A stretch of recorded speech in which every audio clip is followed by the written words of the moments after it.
Hello students, welcome back. Students, आज हम लोग डिस्कस करेंगे lecture number 6 chapter 2 electrostatic potential and capacitance का। ठीक है, तो आज के लेक्चर में हम लोग क्या डिस्कस करने वाले हैं, डायरेक्ट हम लोग सीधे टू द पॉइंट आते हैं। जरा समझिए बात को।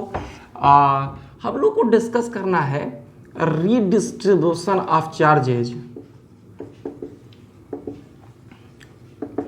Redistribution of charges and common potential. जरा ध्यान से समझो इस बात को। देखो, एक चीज तुम लोगों से हम ये डिस्कस करने वाले थे, जरा समझो। देखो होता क्या है, बहुत क्लियरली पूरी बात को समझने की कोशिश करो। ठीक है, देखो हम लोगों ने दो बातें ऑलरेडी डिस्कस कर ली हैं कि जो चार्ज Q होता है ये C इंटू वी के इक्वल होता है। तो एक बात ऑलरेडी डिस्कस कर लिया, Q इक्वल टू CV। दूसरा फॉर्मूला हम लोगों ने डिस्कस किया है, जो एनर्जी स्टोर्ड होता है किसी भी कंडेंसर, किसी भी मतलब बॉडी के अंदर है ना, इलेक्ट्रिकल एनर्जी जो चार्ज देने पे जो स्टोर हो रहा है वो होता है हाफ CV²। तो हम आशा करते हैं कि आप लोग ये दोनों फार्मूला बहुत अच्छे से प्रिपेयर कर लिए होंगे। लास्ट लेक्चर में हमने इस कंप्लीट चीज़ों को डिस्कस किया हुआ है। जिन लोगों ने नहीं डिस्कस किया है, नहीं पढ़ा है, रिक्वेस्ट है कि एक बार लेक्चर नंबर 5 जस्ट पिछला लेक्चर एक बार पढ़ लीजिए इस चैप्टर का, और देन आगे यहाँ से आप उसको पढ़ना जारी रखिए। ठीक है, चलो अभी जरा समझने की कोशिश करो कि रीडिस्ट्रीब्यूशन ऑफ चार्जेज में हम लोग यहाँ क्या पढ़ेंगे। देखो बेटा, होता क्या है, जैसे मेरी बात समझना। मान लीजिए कि अगर आपके पास जो है, देखो ये कोई एक कंडेंसर है, देखिए ध्यान समझना, या कोई भी एक मैं ऐसे कोई सी एक बॉडी की बात कर रहा हूँ और इसकी कैपेसिटी मान लो C1 है, और ये कोई दूसरी बॉडी है और इसकी कैपेसिटी क्या है, C2 है। ध्यान से समझो, और इसको आपने कितना चार्ज दिया है, Q1, और इसका पोटेंशियल कितना है, वो V1 हुआ है। Q1 चार्ज इस पर अपीयर है। ये जो दूसरा केस है, इसको हमने Q2 चार्ज दिया है और इसका पोटेंशियल कितना है, V2 है। मैं आपको एक बात बता रहा हूँ, ये जो सारी कंडीशन है ये कंडीशन है बिफोर कनेक्शन। मैं बता रहा हूँ इसका मतलब क्या है। बेसिकली हम लोग ये डिस्कस करेंगे कि अभी ना हम इन दोनों को जो दोनों भी यहाँ पे कंडक्टर है, सॉरी, जो दोनों कंडक्टर है, इन दोनों को हम लोग आपस में क्या करेंगे, एक वायर के थ्रू जोड़ देंगे। समझो, जब दोनों को जब एक वायर के थ्रू जोड़ोगे तो जो चार्ज होता है ना, वो हाई पोटेंशियल से लो पोटेंशियल की ओर क्या करेगा, ट्रांसफर होगा। तो चूंकि चार्ज का ट्रांसफर होगा तो इसी को हम लोग कहते हैं रीडिस्ट्रीब्यूशन ऑफ चार्जेस। अब जरा समझो, मान लो अगर हम बात करते हैं आफ्टर कनेक्शन का। देखिए आफ्टर कनेक्शन क्या होगा, जरा ध्यान से पूरी बात समझो। यहां पर क्या हो गया, कैपेसिटी C1 हो गया, इसकी जो कैपेसिटी है वो C2 हो गया। तो जब आपने इन दोनों को क्या किया है, कनेक्ट कर दिया, तो कुछ चार्ज का ट्रांसफर हुआ है।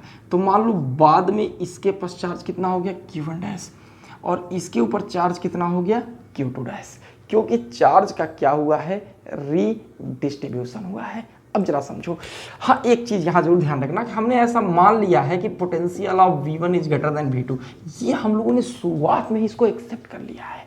अगर इसका बड़ा होता तो कोई बात नहीं भाई, वही तो बात है कि अगर जैसे मान लो अगर इसका पोटेंशियल बड़ा होता तो चार्ज यहाँ से यहाँ फ्लो होता। देखो ऑलरेडी ये बातें डिस्कस हम लोग कर चुके हैं पहले कि जो चार्ज होता है वो हमेशा हाई पोटेंशियल से लो पोटेंशियल जाएगा अगर वो पॉजिटिव चार्ज है तो। वैसे भी यहाँ पर जो चार्ज हो तो पॉजिटिव है, तो positive charge always moves from high to low. हाँ एक एक्सेप्शन, ध्यान, एक एक्सेप्शन, ये अलग तरह की चीज जरूर दिमाग में रखना कि अगर वो निगेटिव चार्ज होगा तो low potential to high potential जाएगा, लेकिन वो उसका यहाँ पे कोई रिलेवेंसी नहीं है। ऐसे ही चलते चलते हमने आपको सोचा एक बात बता दें। तो अगर वो पॉजिटिव चार्ज है तो it travels from it transfer from high potential to low potential. अब देखो यहाँ पे क्या हुआ कि इसके ऊपर चार्ज Q1, और देखो चार्ज का ट्रांसफर तब तक होगा जब तक कि दोनों का पोटेंशियल एग्जैक्टली सेम ना हो जाए। ये जो V होता है, इस V को ही हम कहते हैं कॉमन पोटेंशियल। इस V को ही हम लोग क्या नाम देते हैं, जरा बताओ। तो इस V को ही हम लोग नाम देते हैं कॉमन पोटेंशियल का। कॉमन क्यों कहते हैं, क्योंकि देखो चार्ज का ट्रांसफर हुआ तब तक हुआ जब तक कि दोनों का पोटेंशियल इक्वल ना हो जाए। अब देखिए दोनों का पोटेंशियल इक्वल हो गया, उसी को हम लोगों ने क्या नाम दे दिया, कॉमन पोटेंशियल का नाम दे दिया। तो देखिए बोर्ड के लिए इसका डेरिवेशन, इसका फॉर्मूला एग्जाम में बहुत ही इंपॉर्टेंट है। तो जरा समझिएगा, सबसे पहले हम लोग डिस्कस करने यहाँ पे जा रहे हैं कॉमन पोटेंशियल के बारे में। देखो एक चीज जरा समझ लो, देखिए कॉमन पोटेंशियल में क्या होता है जरा समझ लो। कॉमन पोटेंशियल तो उसके लिए एक छोटी डिस्कस करने जा रहे हैं, जो कि पोटेंशियल बाद में हुआ है, और इन दोनों का पोटेंशियल बेसिकली एक दूसरे के क्या है, इक्वल है। यही तो कॉमन है, अब बताओ ना, यही तो कॉमन है। चलो एक कॉमन सेंस लगाओ जरा, एक फॉर्मूला पढ़े हो, बड़ा बेसिक, हमने लास्ट क्लास में पढ़ाया है कि Q इज इक्वल टू कितना होता है, C इंटू वी, पढ़ा है, एकदम याद होगा। चलो एक बात बताओ, अगर उस फॉर्मूले को यहाँ अप्लाई करोगे तो Q1 क्या होगा, C1 V1, यहाँ पर Q2 कितना होगा, देखिए एकदम इंडिविजुअल सबके लिए लगाइए, C2 V2, यहाँ पर बताओ Q1 डैश क्या होगा, C1 V, और यहाँ पर जो Q2 डैश होगा वो किसके इक्वल होगा, C2 इंटू वी के इक्वल होगा। अब जरा एक बात बताओ, अगर मान लो हम आगे डिस्कस करें और हम एक पॉइंट डिस्कस करने की कोशिश करें कि कंजर्वेशन ऑफ चार्ज की अगर हम बात करें, हम तुम्हें पढ़ाने की कोशिश करें कि कंजर्वेशन ऑफ चार्ज क्या होता है। देखो कंजर्वेशन ऑफ चार्ज का मतलब होता है कि बिफोर कनेक्शन जो टोटल चार्ज होगा वही होगा चार्ज कब, आफ्टर कनेक्शन में। आप बताओ बिफोर कनेक्शन यहाँ पे चार्ज कितना है, Q1, और यहाँ कितना है, Q2। समझो कंजर्वेशन का मतलब क्या है, बिफोर कनेक्शन जो चार्ज होगा वही होगा, आफ्टर कनेक्शन भी वही होगा। ये अलग बात है कि आपस में ट्रांसफर हुआ, लेकिन जो कुल चार्ज होगा, जो टोटल चार्ज होगा वो क्या होगा, इक्वल होगा। शुरुआत में बताइए बिफोर कनेक्शन, अभी आपने जोड़ा नहीं है इसको, वायर कनेक्टिंग वायर से भी आपने कनेक्ट नहीं किया है, इस समय बताओ इस टोटल चार्ज कितना है, Q1, और प्लस क्या हो गया, Q2। बाद में बताओ यहां पर चार्ज कितना हो गया, Q1 डैश, और प्लस कितना हो गया, Q2 डैश। अब बताओ, बहुत कॉमन चीज, देखो ना बहुत आसान चीज बताया ना मैंने भाई, इनिशियल टोटल चार्ज ऐड कर लो Q1 प्लस Q2, बाद में इसके पास Q1 डैश Q2 डैश दोनों ऐड कर लो। अब आप फॉर्मूला रखो, Q1 को क्या लिख सकते हो, C1 V1 प्लस Q2 क्या हो गया, C2 V2, ये क्या हो गया, C1 V C2 V। अब बताओ यहाँ से हो जाएगा C1 V1 plus C2 V2, ये हो जाएगा V ले लो कॉमन, तो C1 प्लस C2, यहाँ से V की वैल्यू कितनी हो गई, C1 V1 plus C2 V2 whole upon C1 plus C2। देखो ये जो है ना तुम्हारे पास किसकी वैल्यू आ गई, ये वैल्यू आ गई कॉमन पोटेंशियल की। ये कॉमन पोटेंशियल है, यह वो पोटेंशियल है जो इस पर भी होगा और इस पर भी होगा। एकदम याद कर लीजिए, एकदम निसंकोच याद कर लीजिए इस फॉर्मूले को। कॉमन पोटेंशियल का फॉर्मूला एग्जाम में पक्का बता रहे, डेरिवेशन आता है, इसका ध्यान रखिएगा, बोर्ड एग्जाम के लिए बहुत इंपॉर्टेंट है। क्या होता है, C1 V1 plus C2 V2 whole upon C1 plus C2, ये जो है ना कॉमन पोटेंशियल आ गया आपको। ये बताओ ये बात आप लोगों को समझ में आ रही है, आशा करते हैं समझ में आ रही होगी, नहीं आएगा तो आप हमको कमेंट बॉक्स के थ्रू बताएंगे, हम इसका कोई कुछ विकल्प सोचेंगे कि आपको हम फिर कैसे समझा पाए, जरा समझिए। तो आई थिंक इतनी बात तुम लोगों को समझ में आ गई होगी, कोई दिक्कत तो नहीं हो रही है, बिल्कुल नहीं होगी। एक काम करो, इसका स्क्रीनशॉट ले लो, एक टॉपिक डिस्कस हो गया। चलो इसी पर जो दूसरा पॉइंट आता है, एक दूसरा क्वेश्चन भी आता है यहाँ पे, आपसे पूछा जाता है अमाउंट ऑफ ट्रांसफर चार्ज के बारे में बात किया जाता है कि कितना, देखिए एक्चुअली यही तो हम पढ़ रहे हैं कि जब दोनों को हमने कनेक्ट किया तो चार्ज का हाई पोटेंशियल से लो पोटेंशियल की तरफ क्या हुआ, ट्रांसफर हुआ, और तब तक हुआ जब तक कि दोनों का पोटेंशियल सेम ना हो जाए। तो अब हम लोग ये जानना चाह रहे हैं कि जो ट्रांसफर्ड हुआ है ना, अमाउंट ऑफ ट्रांसफर चार्ज, अब हम लोग ये डिस्कस करना चाह रहे हैं कि कितने चार्ज का दरअसल क्या हुआ है, ट्रांसफर हुआ है। अब जरा बताओ, ये डिस्कस करना हमें। एक चीज बताओ, ट्रांसफर चार्ज की बात कर रहे हैं, चार्ज कहां से कहां जा रहा है, यहां से यहां जा रहा है ना। देखो यहां से यहां जा रहा है, हमने मान लिया कि भाई चलो V1 is greater than V2, अगर हम माने होते V2 is greater than V1 तो यहां से यहां बात वही पड़ती, ठीक है। चलो एक बात समझो, चार्ज यहां से यहां जा रहा है, अब कॉमन सेंस लगाओ, यहां पर पोटेंशियल सॉरी ट्रांसफर चार्ज की बात करनी है, यहां पर चार्ज कितना है, Q1, बचा कितना, Q1 डैश। तो पहले कितना चार्ज है, Q1 है, बाद में कितना बचा, Q1 डैश। तो ट्रांसफर चार्ज की वैल्यू क्या हो गई, Q1 माइनस Q1 डैश। नहीं हो गया, देखो भाई आप बताओ ना, पहले चार्ज कितना है, Q1, बाद में क्या बचा, Q1 डैश। तो ट्रांसफर कितने का हुआ, Q1 माइनस Q1 डैश का। अब आप बताओ यहाँ से delta Q equal to Q1 क्या होगा, C1V1 माइनस C1V। देखो नहीं आसान हो गया, देखो Q1 के लिए तुम निकाल चुके हो, Q1 डैश निकाल चुके हो, तो यहाँ से क्या हो जाएगा, C1 ले लो कॉमन, तो कितना हो जाएगा V1 माइनस V हो गया। तो यहाँ से डेल्टा Q की वैल्यू C1 हो गया, V1 माइनस ये क्या हो गया C1V1 plus C2V2 whole upon C1 plus C2। ये किसकी वैल्यू आ गई, डेल्टा Q की। देखो ऐसा है, अब स्क्रीनशॉट ले लो, मुझे थोड़ा सा मिटाना पड़ेगा, समझ रहे हो, क्योंकि V कॉमन पोटेंशियल था ना, उसकी वैल्यू हम लोगों ने निकाला था, उसको पुट कर दिया यहाँ पे। इसको फर्दर कैलकुलेशन के लिए, चूंकि हम इतना ही डिस्टेंस में करना चाह रहे हैं, तो थोड़ा सा आप इसका स्क्रीनशॉट ले लो। चलो आगे देखो, अब जरा देखो इससे क्या होगा, जरा इसी पे आगे चलते हैं, ध्यान से समझना। तो अगर यहाँ से अगर हम कॉमन ले लें यहाँ से, तो C1 प्लस C2 क्या हो जाएगा, LCM हो जाएगा बेटा। यहाँ से कितना आएगा, C1V1 plus C2V1 minus C1V1 minus C2V2, ये कैंसिल हो गया। तो जो डेल्टा Q आएगा वो आप C2 आई थिंक, हाँ एक C1 देखो बाहर पड़ा हुआ था, वही मुझे लग रहा था कि कुछ मैं छोड़ रहा हूँ। जरा देखो यहाँ पर देखो ना, ये C1 बाहर का हमने छोड़ दिया था ना बेटा गलती से, ये C1 हो जाएगा। तो क्या हो जाएगा यहाँ से delta Q, C1 C2 bracket में क्या हो गया, in bracket V1 minus V2 whole upon C1 plus C2। देखो ये जो है तुम्हारे पास कौन सी वैल्यू आ गई, ट्रांसफर चार्ज। देखो बेटा ये जो है तुम्हारा अमाउंट ऑफ ट्रांसफर चार्ज है, इतने चार्ज का ट्रांसफर होगा कब, जब आप दोनों ही कंडक्टर को आपस में जोड़ोगे। जब दोनों को जोड़ोगे, मैं फिर बता रहा हूं, दोनों का पोटेंशियल अलग था, आपने जोड़ दिया, चार्ज का ट्रांसफर हुआ। क्यों चार्ज ट्रांसफर हुआ, ताकि पोटेंशियल इक्वल हो सके। जो पोटेंशियल इक्वल हुआ है उसको हम लोग कॉमन पोटेंशियल कहते हैं। समझ में आ रही, पूरी बात को ध्यान से समझो।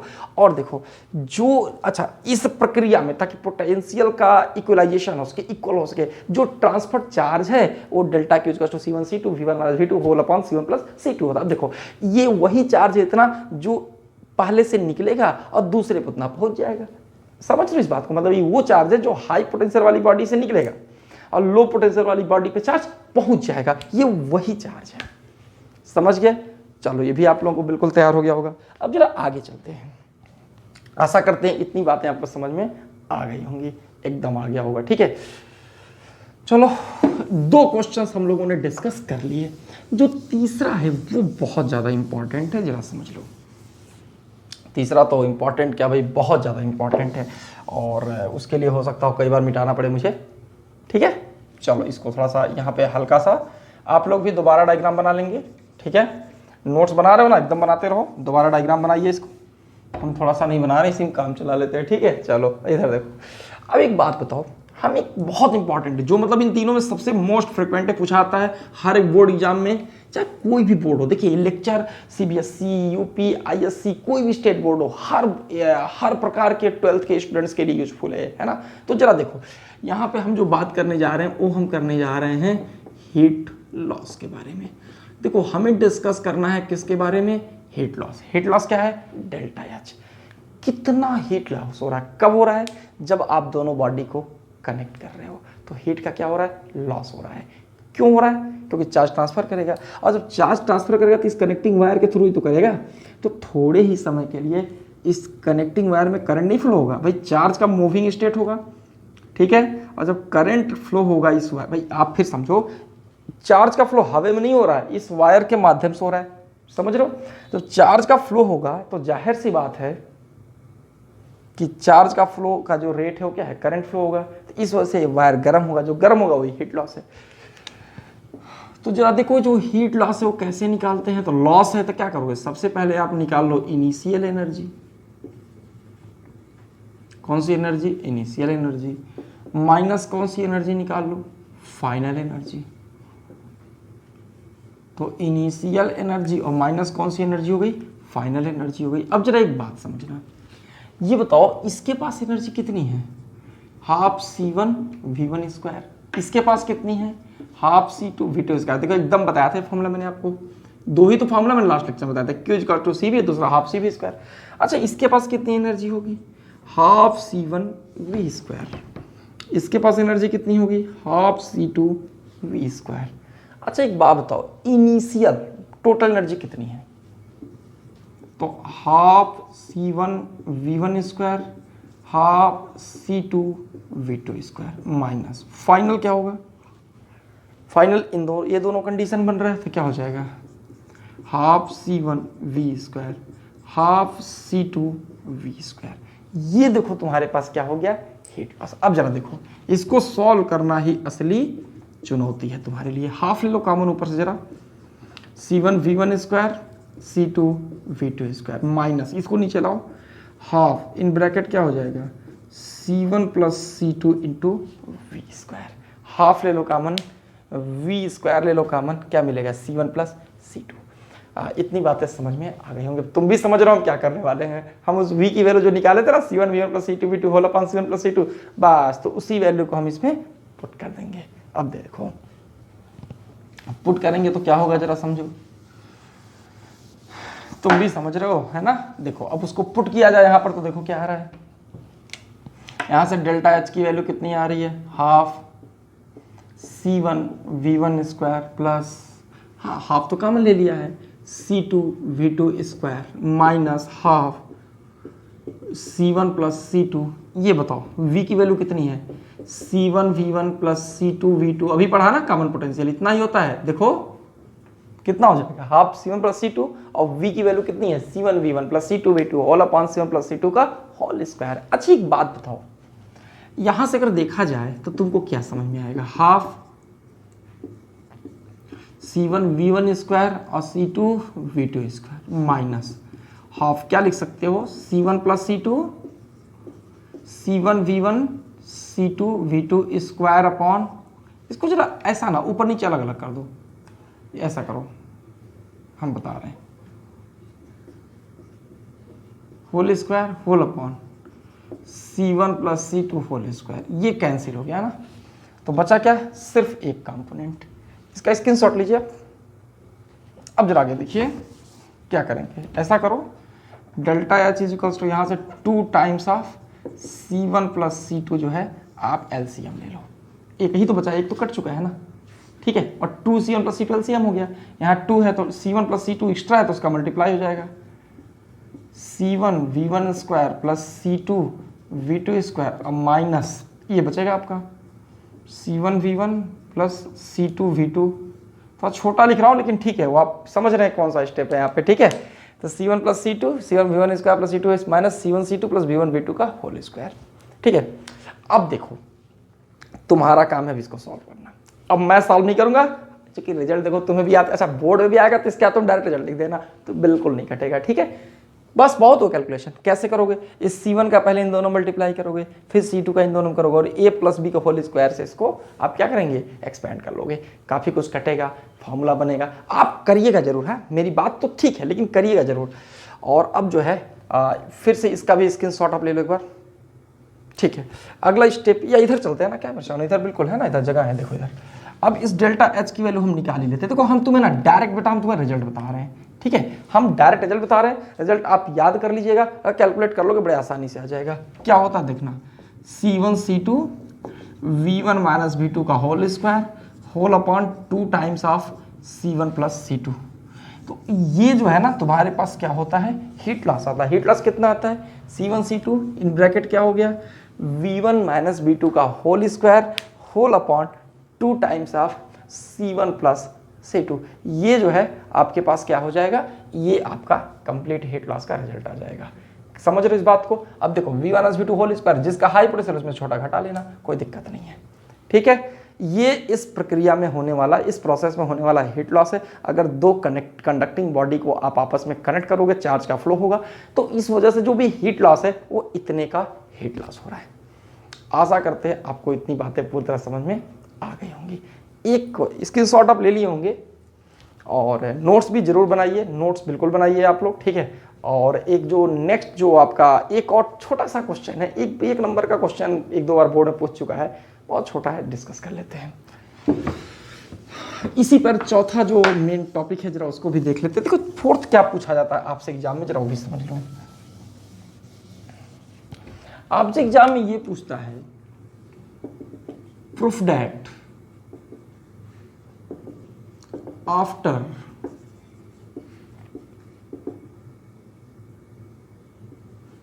connecting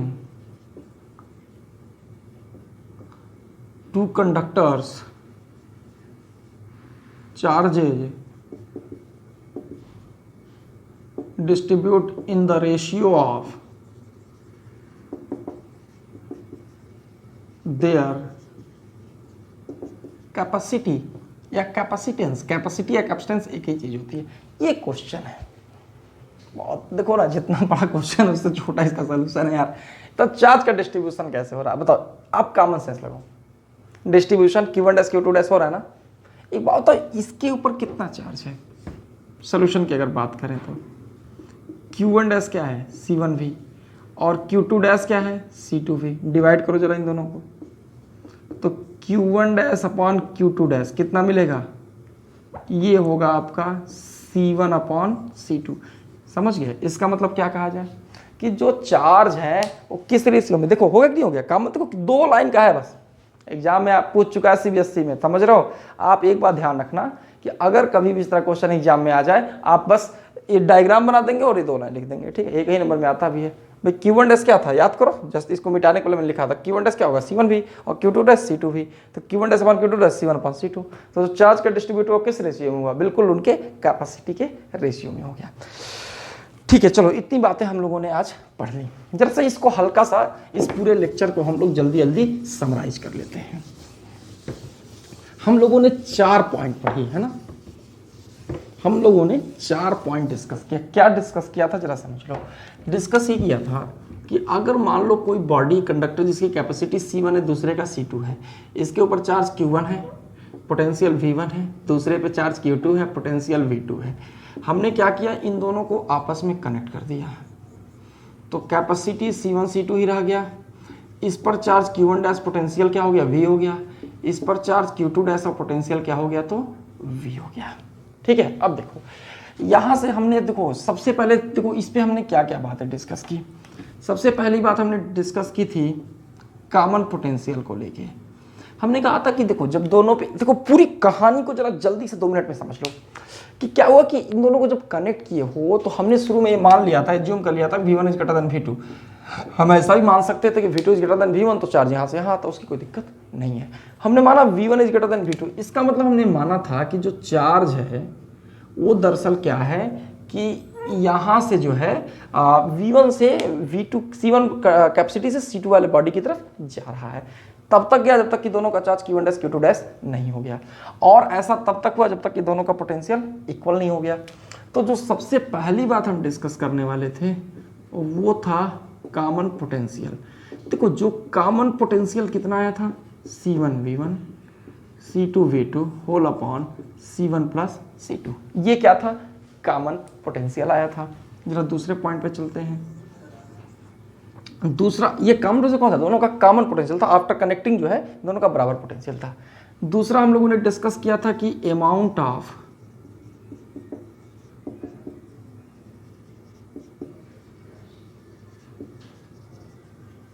ट्रांसफर्ड चार्ज, जो डेल्टा Q होता है, इसकी वैल्यू क्या होती है C1 C2 V1 minus V2 whole upon C1 plus C2। हमने ये भी डिस्कस कर लिया, जरूर दिमाग में रखिएगा ये सब। देखो मेन फॉर्मूला तुम्हें ये याद रखो ना रखो बहुत दिक्कत नहीं, तुम निकाल लोगे Q1 माइनस Q1 डैश करके, ठीक है, बट इसको जरूर याद रखना। तीसरा मैंने क्या डिस्कस किया, तीसरा हमने डिस्कस किया है कि जो हीट लॉस होता है, हीट लॉस क्यों होता है, क्योंकि जो बीच का कनेक्टिंग वायर है उससे होकर करंट फ्लो होता है तो वायर गर्म होगा। तो जो डेल्टा एच हीट लॉस था वो कितना होता है C1 C2 V1 minus V2 का whole square whole upon 2 times of C1 plus C2। ये क्या होता है बेसिकली आपका हीट लॉस होता है। इसका डेरिवेशन और फॉर्मूला दोनों आपको याद रखना ही पड़ेगा, समझ रहे हैं। और नेक्स्ट चौथा बताया था कि जो चार्ज का जो रेशियो है, मतलब जो Q1 dash upon Q2 dash है वो दरअसल किसके इक्वल होगा, कैपेसिटी के। मतलब जो दो बॉडी को जब कनेक्ट करोगे ना तो उनका जो चार्ज जो भी डिस्ट्रीब्यूट करेगा, चार्ज का डिस्ट्रीब्यूशन हमेशा किस रेशियो में होता है, उनके कैपेसिटी के रेशियो में होता है। तो आशा करते हैं आप लोगों को ये चारों टॉपिक समझ में आया होगा। अच्छे से प्रिपेयर करिए, खूब मन से पढ़िए, जम के पढ़िए, और पूरा कोई डाउट्स है कमेंट बॉक्स में लिख के बताइए। समझ में आया हो तो भी बताइए कमेंट बॉक्स में, ठीक है। तो चलो ठीक है, बाकी चैनल को सब्सक्राइब कराइए अपने फ्रेंड से, आप लोग शेयर खूब किया करिए, ठीक है। तो चलो, थैंक यू, बाय।